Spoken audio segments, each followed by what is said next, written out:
sequel shit at, because that looks dope as fuck. Where's it at? Peace. Alright, that looks dope. Me and Julian never going back to jail again, and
Oh, are you sure we gotta play space here? Like, this is kind of Come on, Ricky, look at this. This is awesome.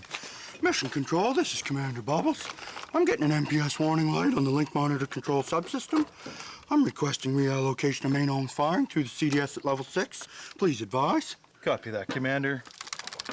Reallocating there, Commander Bubbles. Try some, Ricky. Breaker, come in Earth. This is rocket ship 27. Aliens fucked over the carbonator on engine number 4. I'm gonna try to refuculate it and land on Juniper. And hopefully you got some space weed over. One of my favorite things about Trailer Park Boys is its defiance in the face of middle-class norms and polite society aesthetics, and one of the clearest ways that this manifests is in its underlying anti-consumption and anti-establishment messaging.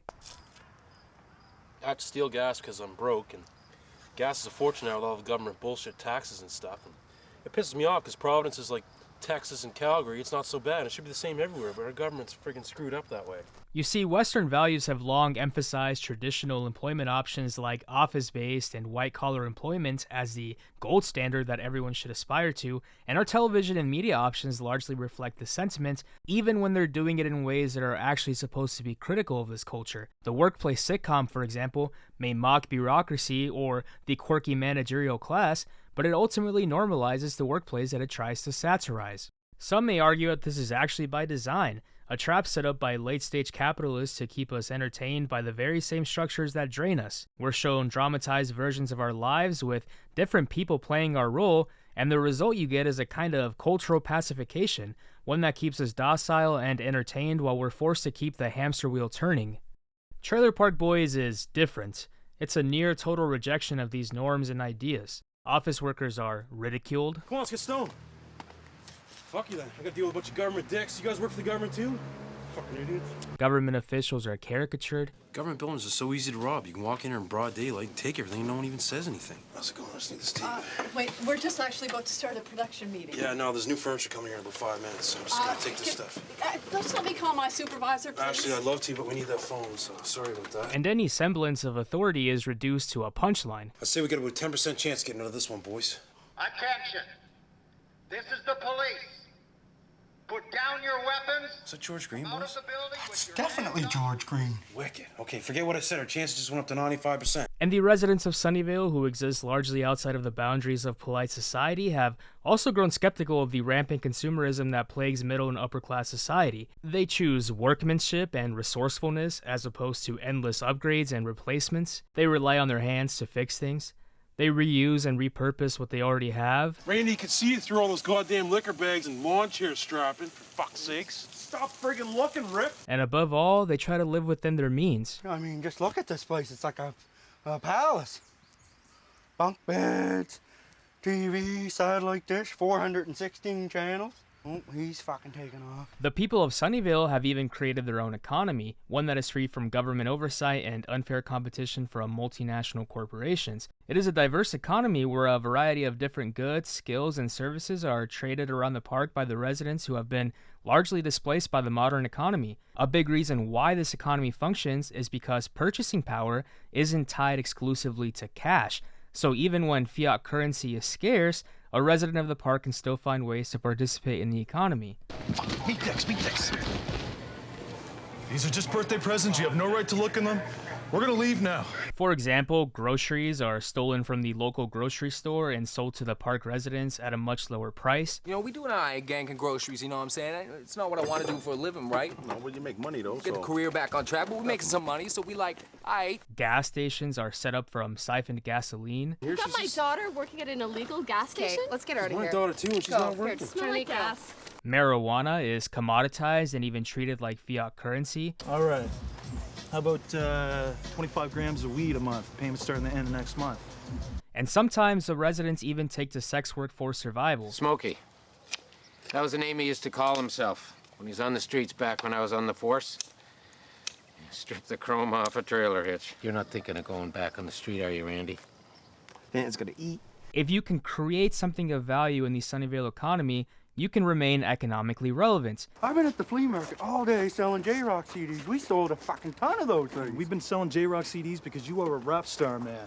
What this reveals about these types of economies is that they prioritize actual human survival over institutional approval. Rick and I have been trying to find a job since we got out of jail and no one will hire us, and we've been really trying hard. It's true. I mean, you know what it's like trying to put a daughter through school and buying books and tractor sets and everything like that, and cigarettes is tough. And obviously this doesn't come without a cost, the cost often being heavy-handed punishment from the government for petty crimes.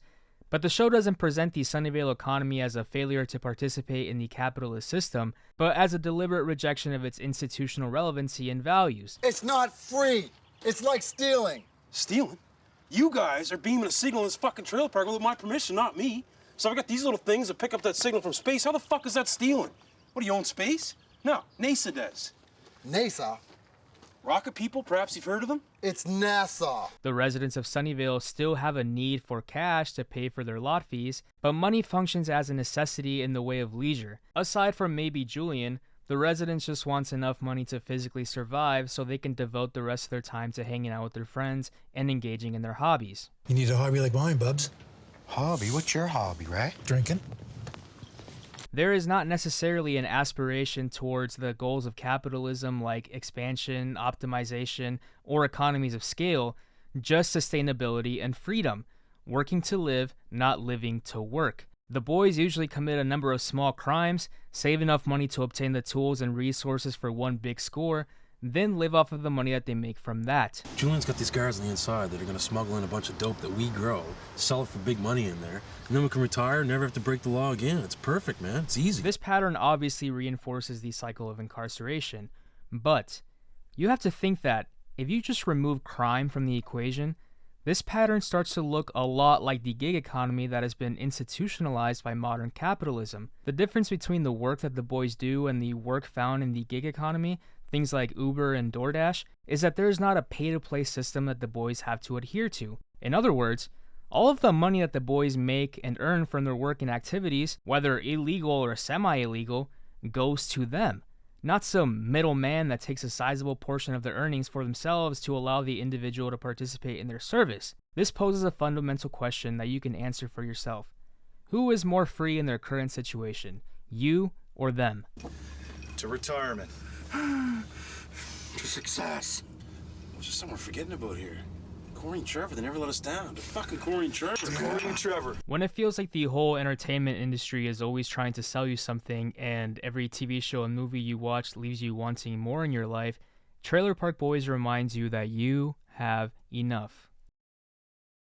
There's two characters that I think strongly embody this rejection of Main Street economics, and those two are Ricky and Bubbles, because for them, survival has become more than just necessity. It's become a creative act of defiance. Can we stop by and get some donaires first, though? I'm fucking starving. Will you buy them? Well, we got some room left on Ladies' Dinners card. You're gonna have to drive, though. Some kids fucked my tire over. Ricky, who is portrayed in the show by Canadian actor Rob Wells, faces many of the same systemic hurdles as Julian, but does so under the pressures of domestic life. He's in an on-and-off relationship with his ex-wife Lucy, who is also the mother of his daughter Trinity. Because of Ricky's prolonged absences due to his jail sentences, Lucy is unable to depend on Ricky for financial and emotional support, despite giving him many opportunities to step up. I'm not a bad father, am I, Trinity? Ricky, a good father doesn't go to jail every year, okay? Some do. Yeah. Ricky is portrayed as sort of a chaotic figure around the trailer park, as he has a complete aversion to any sort of authority figure and formal governance. Unlike Julian, Ricky has no issue going to jail. In fact, he welcomes it. Hey, everybody. Come on over here, please. Just want you guys to know that I am drunk as fuck, driving around town drunk, I'm on dope, and I want you to call the police. I want to go back to jail, please. Not only that, but I got a loaded handgun right here. I'm gonna start firing this off. So please call the cops.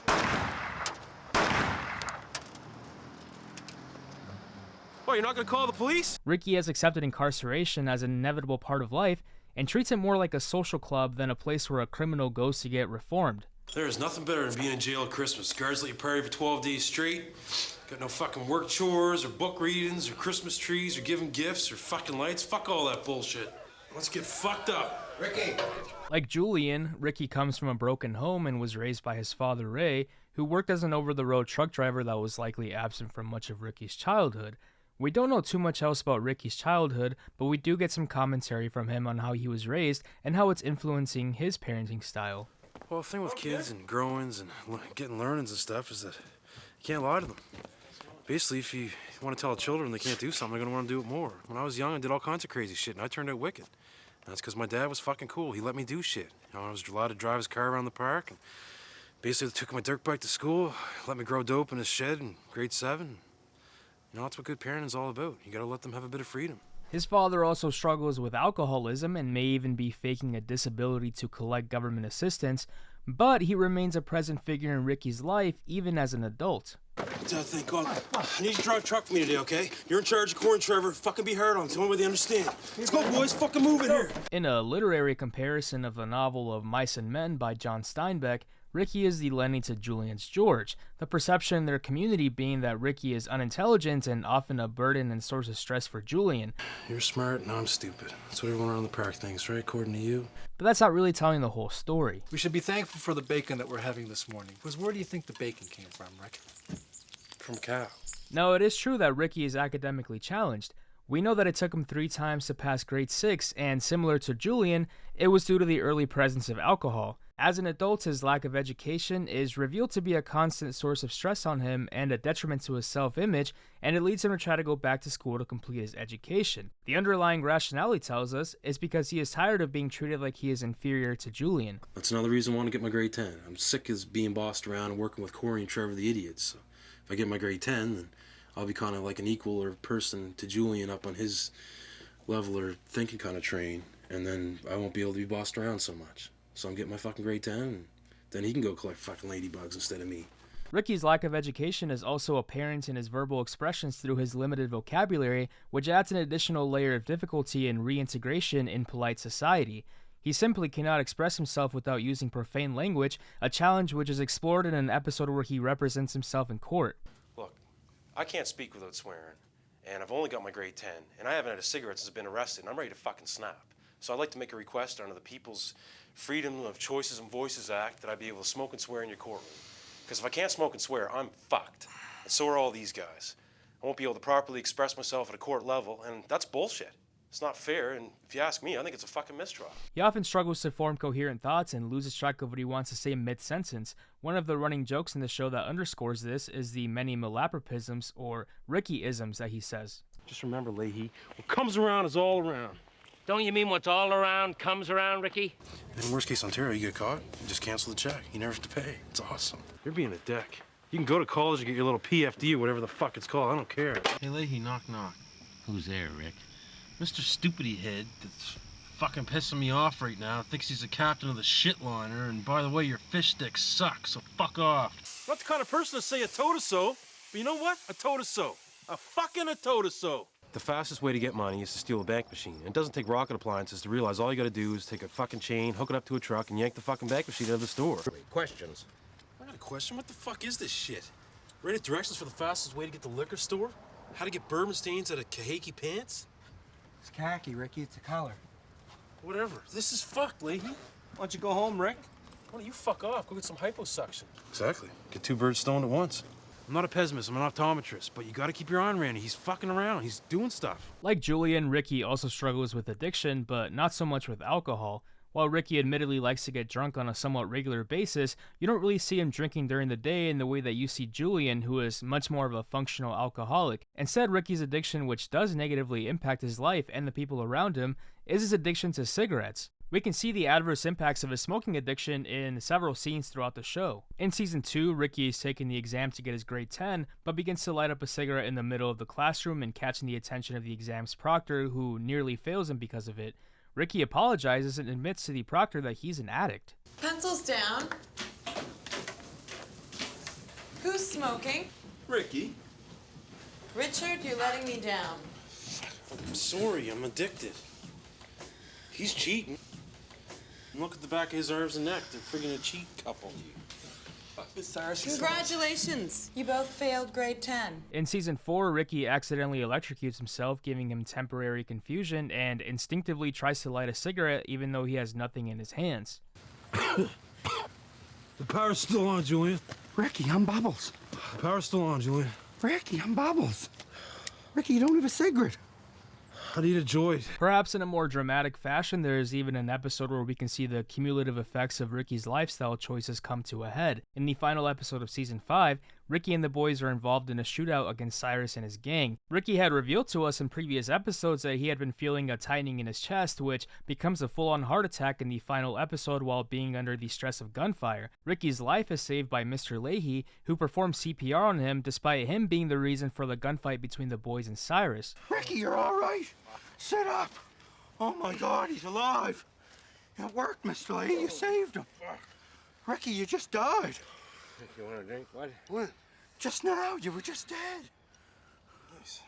You're back alive. Ricky's smoking addiction also negatively impacts his family, as it is revealed in Season 3 that Trinity, his young daughter, is also struggling with the nicotine addiction, likely as a result of the undue influence from her father. Ricky admits to us that it's Trinity's idea to quit smoking together, so they make a pact to get on nicotine patches instead. She had the idea that maybe me and her could quit together, and it's kind of like a good father-daughter thing, so we're going to quit together. We're going to go on the patch. Ricky, however, is unable to hold up his end of the bargain and starts smoking with a patch on, even as his friends tell him he's not supposed to do that. Ricky, you can't smoke with the patch on. You're going to get dizzy. Fine, Bubbles. In a somewhat dramatic moment of comedic tension, Ricky starts to argue with Trinity to put her cigarette down because she has a patch on, but Trinity refuses to do so. By the way, during this entire scene, the boys are running an illegal gas station from gas that Corey and Trevor have been stealing by siphoning it from cars. Ricky, who at this point is now dizzy from the patch, stumbles towards a barrel of the stolen gasoline and drops a cigarette near it, causing it to light on fire. And while Ricky doesn't stop smoking after this episode, we can begin to understand the source of Ricky's growth and self-reflection. You see, the lessons that Ricky learns in life do not come from schooling or formal institutions. They come from his relationship with his daughter. Despite Ricky's frequent absences due to incarceration, Trinity consistently looks up to her father, and he serves as an unexpected source of guidance and corrective behavior.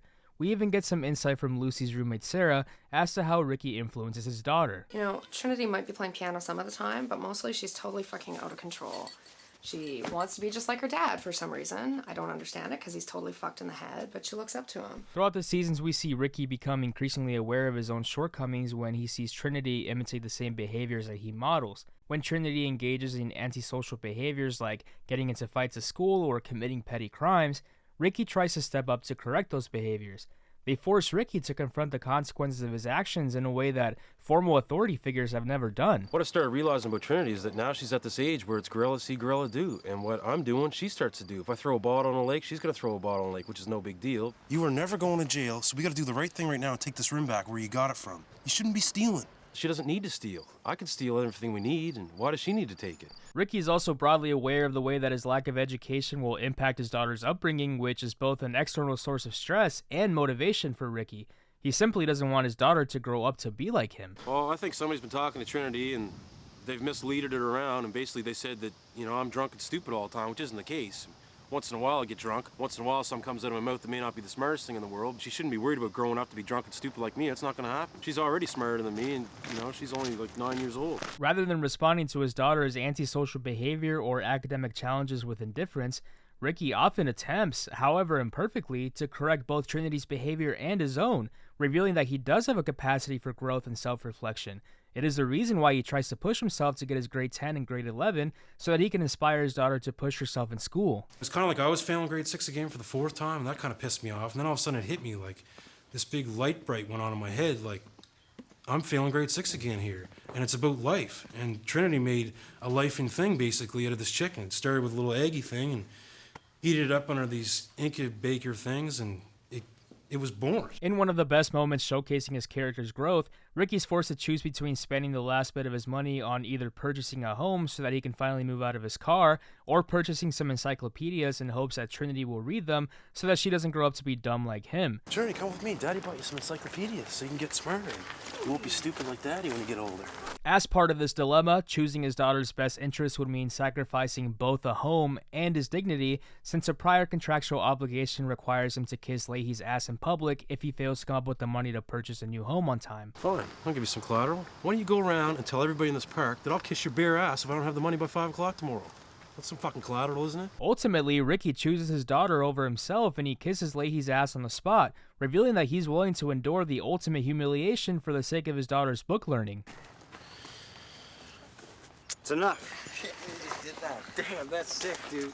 And despite being a moment of deep embarrassment for Ricky, his friends remind him that he made the right choice. What you did was, not a lot of people would do that for their daughter. You know what that makes you? Fucking good dad. During an argument with Leahy at the end of season 3, Ricky recognizes that his lifestyle choices and lack of education are only going to lead Trinity to the same hardships in her life as she gets older. When a shit apple falls from a tree and grows up in a field of shit, it doesn't have any choice, just like Trinity. She's gonna grow up to be a shit apple tree, just like her father. Have fun in jail, Rick. I want to go to jail. Trinity, don't ever say that again, okay? Don't joke about that. I want to go to jail. Trinity, Jail. stop it. I'm serious. Don't ever joke about that. You're never going to jail, okay? Oh, yeah, she is, Rick. No, she's not, Leahy, so fuck off. But what Ricky lacks in academic achievement, he makes up for with practical skills. Ricky's much more of a hands-on learner, which unfortunately the Western schooling system simply has not been adapted to help people like Ricky. It is revealed in the show that he's a master of horticulture and, given the right resources, he can grow entire fields of marijuana. Ricky! Aside from his skills in horticulture, Ricky is somewhat of an apprentice electrician as he learns how to steal electricity by diverting energy from the power lines. Stealing power fucking since grade 7, guys. Know what I'm fucking doing here. He's also pretty good at fixing things, and he's been able to keep his own car, known as the Shitmobile, running for many seasons. It's the gas injectors, Daddy. No, it's probably out of gas, honey. Ricky will also teach these practical, although sometimes illegal, skills to those who will listen. See, you have to count the number of bolts. 1, 2, 3, 4, 5. And Daddy's car is 1, 2, 3, 4, 5. So this tire will fit on Daddy's car. Here, try putting your foot up on there like this.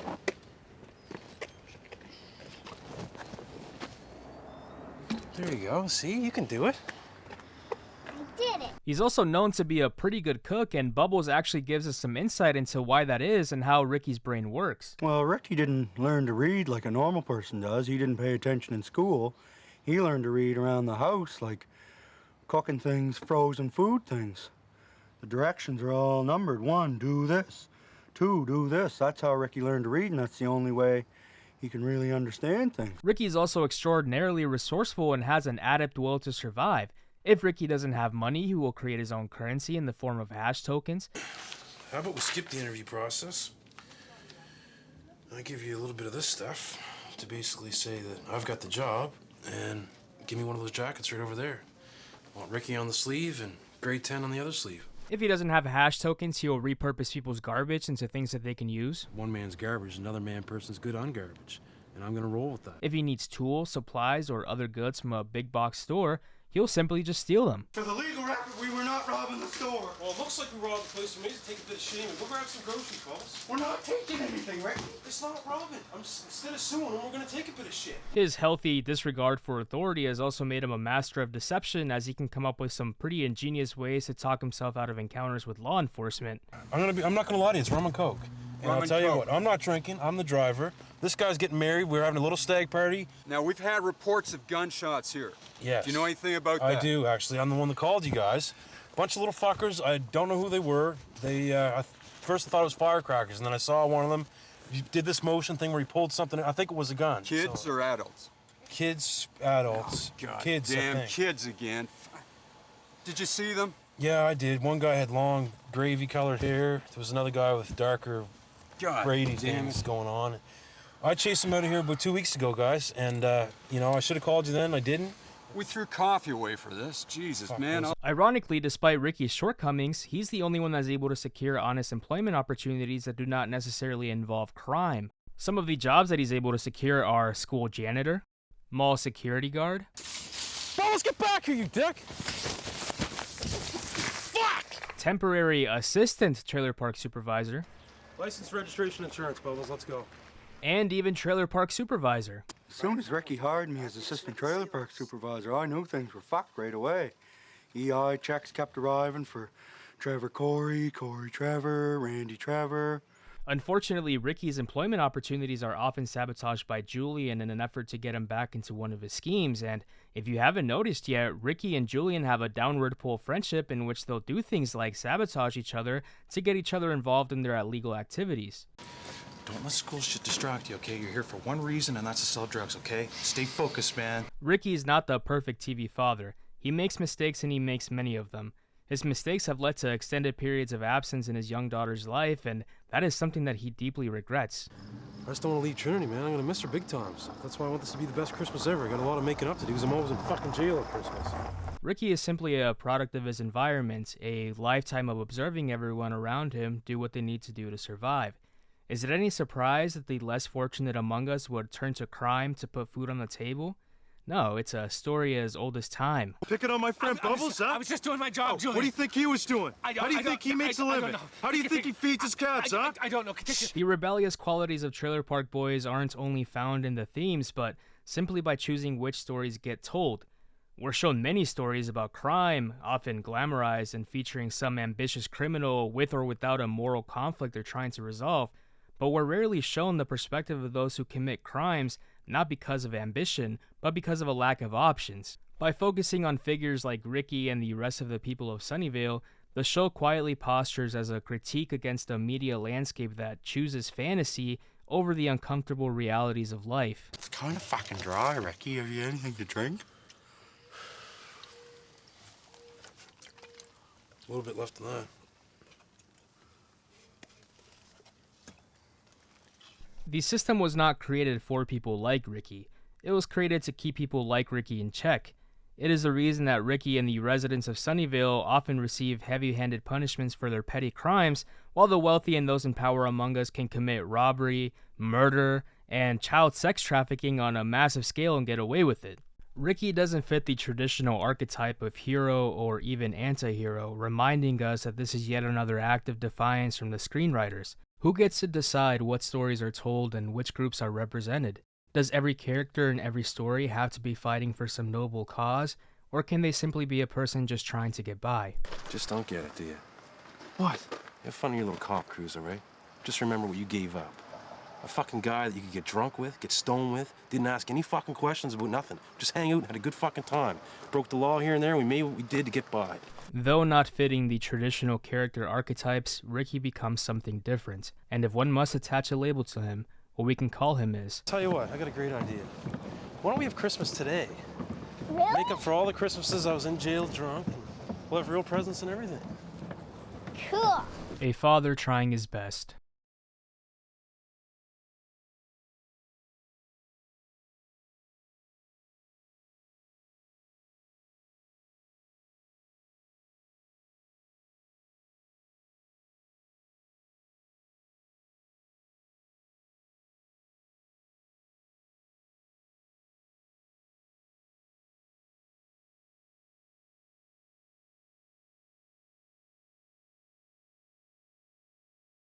With me and kitties, it's kind of like that book Catcher in the Rye. Did you ever read that one? I'm kind of like the guy that looks out for all the kitties in the park. Otherwise, there'll be nobody to take care of them. Like this cocksucker here, I found him in a storm drain. Fucking name spray painted on him, and burdocks all fucking stuck to him. but I cleaned them all up. Look at them. That's one fucking nice kitty right there. Despite his outward appearance, Bubbles is a highly regarded and sophisticated individual in the Sunnyvale community and is portrayed as an intelligent observer who will often give us important insight into the lives of the other characters. He is also often the voice of reason and a valuable intermediary when conflicts arise between Julian and Ricky or any of the other characters in the park. With Julian representing masculinity in the show as a strong authoritative figure and Ricky representing masculinity like a bull in a china shop, Bubbles serves to counteract these archetypes.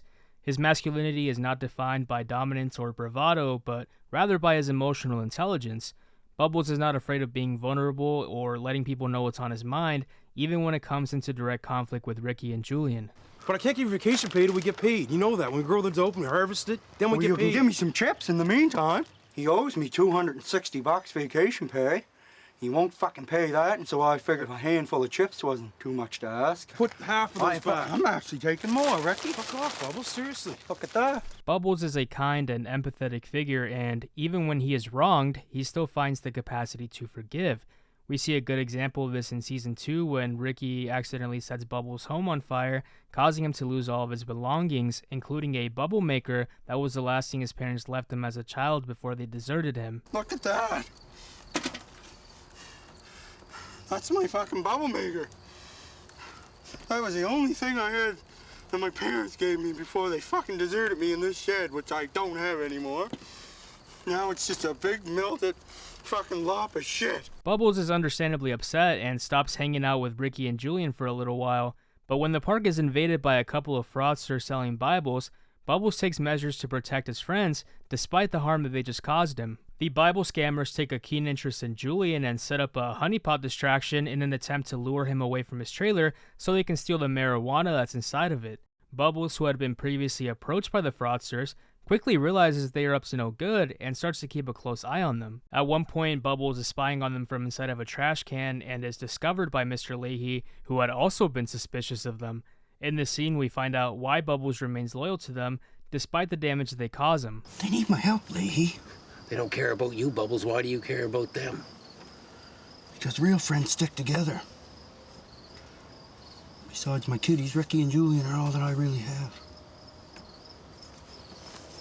While Bubbles is the least likely to be incarcerated, his loyalty to Ricky and Julian often draws him in as a conspirator in their criminal schemes. Bubbles will often go out of his way to help his friends, even if it puts him in jail or in harm's way. As the seasons progress, we see Bubbles' risk tolerance increase significantly, sometimes becoming a willing participant in their criminal activities. Jail's not nearly as bad as I thought. I mean, I get drunk in here with the boys all the time. There's good dope in here, good books, satellite TV. They gave me a new suit to wear that's kind of like a spaceman suit. It's easy to write off this tendency of enablement and participation as blind loyalty, but a deeper analysis reveals the true reason for this. Bubbles has a crippling fear of abandonment. Yeah, everything will be cool. Just like it's cool every other time you promise me, and you go back to jail, and I'm left here by myself with shit hawks flying around, shit ropes coming after me. Shitty this and shitty that. Bubbles was abandoned by his parents at the age of 5. It is revealed in the feature film Don't Legalize It that Bubbles' parents had to leave him because of some trouble that his father got into one day when he was drunk. His parents came to some sort of agreement with Julian's grandmother to take care of him in their absence, and Bubbles took to living in their shed where he continues to live throughout the show. It is unknown how long his parents were supposed to be gone, but they never returned to be a presence in his life. This abandonment represents a profoundly traumatic experience that led Bubbles into a state of permanent self-reliance and survival at an age where he should have been protected. Unlike Ricky and Julian, whose childhoods were chaotic but still somewhat anchored by an adult presence, Ricky with his father Ray and Julian with his grandmother, Bubbles grew up having to raise and fend for himself. The result of this is a personality that is more sensitive and put him into an almost permanent state of childlike innocence. And this childlike innocence appears in the way that Bubbles engages with roleplay and imagination. A good example of this is in Season 5 when the boys are coming up with activities to do in their free time, and they decide to steal a model rocket from the store to build and launch into the air. The rocket even came complete with a spacesuit that Bubbles immediately puts on, not as a joke, but with genuine enthusiasm to be able to share this moment with his friends. They even build a makeshift command center in the driveway, and Bubbles tries to draw his friends into the fantasy of being space commanders. Bubbles treats this with purity, while Ricky struggles to let his guard down because he thinks he's too stupid for it. Ricky, that's not very good. Use space words, real ones, not talking about space weed. Nice power rockets are firing all over the place. They got lasers that aren't shooting, and Bubbles, I can't fucking do this. My brain doesn't work with space talk. I hate playing space. Julian, make him do it right. Ricky and Julian are aware of Bubbles' personality and instinctively try to both protect him and indulge him when they can. In Season 5, they build a makeshift wrestling ring for him during Community Day, where he gets to dress up as one of his imaginary personas known as the Green Bastard. The Green Bastard's Bubbles' wrestling name. He fucking loves wrestling. Like, he takes it really serious. He's got this old... You two shut the fuck up for a second? He's got this old green tarp he puts on everything, and, you know, he's got some really good moves. He's been bugging us now for a while to get some sort of ring together and have some backyard wrestling match kind of going, and I'm just glad now I'm in a position I can make that happen. In Season 3, Ricky gives Bubbles a go-kart so that he can get around town and haul his shopping carts, and in my opinion, this is one of the nicest gestures Ricky's able to do for Bubbles, as Bubbles is unable to legally drive a car due to his poor eyesight. Can't give you back the dope. I can't give him a license. It's just not safe. What? He can't see. How many fingers, son? You can't see jack shit. All of them. How many fingers, son? Bubbles' eyesight is a constant source of stress for him throughout the series. His thick, heavy lens eyeglasses, which are now an iconic part of his appearance, signal a condition that has gone largely untreated for most of his life. It is strongly implied that Bubbles has worn the same glasses and likely the same prescription since childhood. While this could easily be dismissed as a recurring visual gag, I believe it's actually much more than that. Oh, it's my eyes holding me back. When I was a little guy, I always thought maybe I could be a spaceman or something when I grow up and go to space in a rocket, but you gotta be able to see really fucking good to do that job. And so they take one look at me and say, "Oh, sorry, sir. You gotta be able to see a little better than you." Bubbles' eyeglasses underscore an important commentary the show is making on poverty. In a normal world, Bubbles should be able to address the problems with his eyesight by doing regular eye exams and updating his prescription to keep his vision from further deterioration. But instead, his failing eyesight just becomes another problem that he must endure, which severely worsens his quality of life. His inability to access proper medical care is, ironically, a structural problem, even in his country of Canada, which is known for its universal health care. Trailer Park Boys repeatedly illustrates the gap between formal access and practical access to healthcare, showing how poor and marginalized individuals can still fall through the cracks of the system. Bubbles' situation is not the only time we see these struggles. When any of the boys are injured or require medical attention, they frequently turn to Sam Losco, the veterinarian, rather than a hospital or a clinic. Well, I got my veterinary practice up and running again, which is great. It took a lot of bullshit, and I'm on probation for 2 years with the Veterinary Association of Canada, but it's nice to be back doing what I really love to do. As we discussed in part 1, in this episode, the boys attempt to seek treatment for Bubbles' infected tooth, and they're turned away by the hospital staff due to a lack of proper documentation. With no other options, they resort to having the procedure performed at Sam Losco's veterinary practice. Look at the size of that cocksucker, boys. Oh, fuck. I know. Bubbles' eyeglasses become a symbol of how poverty can convert treatable health issues into long-term compounding conditions. What should be a minor medical inconvenience instead lingers untreated, reinforcing the condition that comes to define his daily life. Bubbles' upbringing also has a profound effect on his coping mechanisms with stress. Boys, just when the cops get here, tell them I won't resist. I'll just be in my shed hyperventilating. While Ricky copes with stress by turning to violence and destruction, and Julian copes by turning to alcohol, Bubbles copes with stress in much less self-destructive ways, often preferring solitude over self-destructive behavior. Well, Bubbles only plays basketball when he's really pissed off and stressed out, so I knew it was a delicate situation that I approached, and, I approached him like an adult. Under more severe stress, Bubbles will typically exhibit more dissociative behaviors, such as locking himself away in a shed, which serves as a safe space for him as it's the place that he's most familiar with. However, in bouts of extreme personal stress and when he's unable to lock himself away in his shed, Bubbles will turn to his alter ego Conky, a hand puppet that takes after Bubbles' likeness with big round glasses. Conky's personality manifests as Bubbles' dark side, often in the form of unfiltered scorn and condemnation towards Ricky and Julian. Luckily, I don't need oxygen to live underwater like you do. Stupid. Julian, it's starting already. I'm telling you right now, if you fuck with me, Conky, I'm gonna fuck with you. I'm out of here. Bubbles is able to freely express his unfiltered thoughts through Conky without taking direct responsibility for the things that come out of his mouth. This behavior is reinforced by his friends like Julian, who goes along with Bubbles' fantasy but knows that this is a coping mechanism, and Ricky, who genuinely believes that Bubbles and Conky are entirely separate beings. He's the fucking man. Don't say it, Bubbles. Ravi. That's it. I have fucking had it with you. Ricky, you're pointing a loaded handgun at a puppet. Yes, I am. Behind the puppet is our friend. When Conky is forcibly removed from Bubbles' hands, we see a Bubbles that is seemingly snapped back to reality, suffering from some mild amnesia as he's unable to recall what happened while Conky was attached to his hand. Oh my God! Julian, what happened? Sorry, buddy, you were going crazy on us, man. Smoking much dope lately, boys? You guys are fucked. Aside from his friends Ricky and Julian, Bubbles is unknown to have any companions besides his many cats. He's known around the park to be sort of a caregiver for the strays. He provides them with food and water and shelter and takes them in when no one else can or would. Although he doesn't have any veterinary training, Bubbles has a distinct ability to bond with cats and provide some basic level of veterinary care.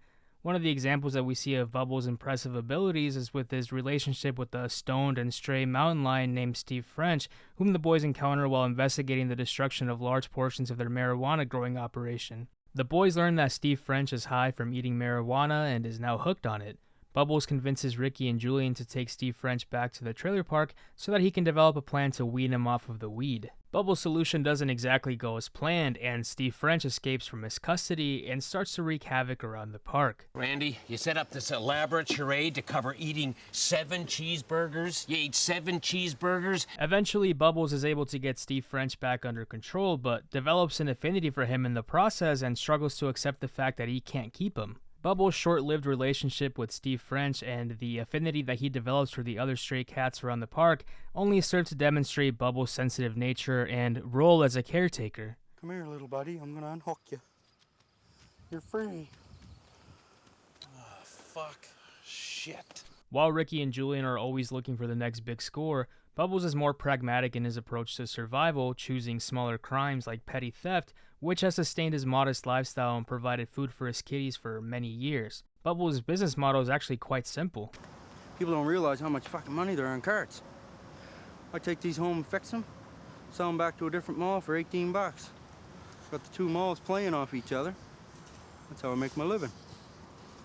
Not even really stealing, if you ask me, because most of the money I make here, I spend it back there anyway on fucking cat food and stuff like that. So somebody's here and hand on the cart like this and whoopsie.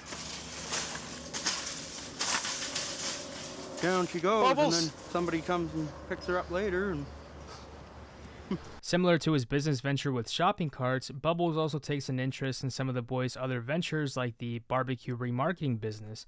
Unfortunately for Bubbles, he is often unable to rein in Ricky and Julian during some of their dumb ideas. In the barbecue business, Ricky employs a group of his daughter's classmates to steal used barbecues from other people's homes while Bubbles takes them and fixes them up. Like with many of their other ventures, they draw too much attention to themselves and their plans are thwarted by one of the children's parents, Constable Erica Miller, whom Julian will eventually develop a romantic relationship with. It is in these moments that we can see how Bubbles sometimes tries and fails to be the voice of reason, particularly when dealing with Ricky, who is not afraid of breaking the law. Oh, no, it's no big deal, Ricky. They're just little kids. He's right, Rick. Do you know how fucked up that is? No more stealing barbecues with kids, okay? That's worse than theft over 1,000. No, it's not. I think we should take full advantage of this Youth Justice Act, man. Steal all the fucking barbecues we can, 20 a day. Fuck it. Ricky, those laws are there to protect kids, not to allow goofballs like you to put them in a car with no door on it and drive around the fucking neighborhood stealing barbecues. Although he's unable to save Ricky and Julian from themselves, Bubbles remains a loyal friend and advisor as he's chosen them as his family in a time when he didn't have one. His life reminds us that family is not always something you're born into, but sometimes what is created out of a shared struggle. When societies fail to uphold the general welfare of its citizens, survival stops being an individual pursuit and becomes a shared interest. Nobody really knows Ricky the way I do. I just hope he's all right after putting his lips on Mr. Leahy's bomb. You giving that to me, buddy? Well, yeah, I mean, give you back any of that stuff you bought me if you need it. I could sell that go-kart. Don't worry about it, Bubs. Appreciate this, thanks. I'm better off without fucking money. His role as caretaker is born out of the deep pain of abandonment, but even through that painful experience, Bubbles doesn't allow his spirit to be broken. His glasses are a painful reminder of the inequalities in our society, one that shows us how different someone's life can be if only they had working glasses or even a comfortable bed to sleep on. And while Bubbles may not be able to see beyond the horizon, he never loses sight of the most important thing in life, the people standing right next to him. Hey everyone, I hope you enjoyed part 2 of the Hidden Hearts of Trailer Park Boys. If you did, please give this video a like and subscribe to my channel so you don't miss the next part. Thank you and we'll see you all next time.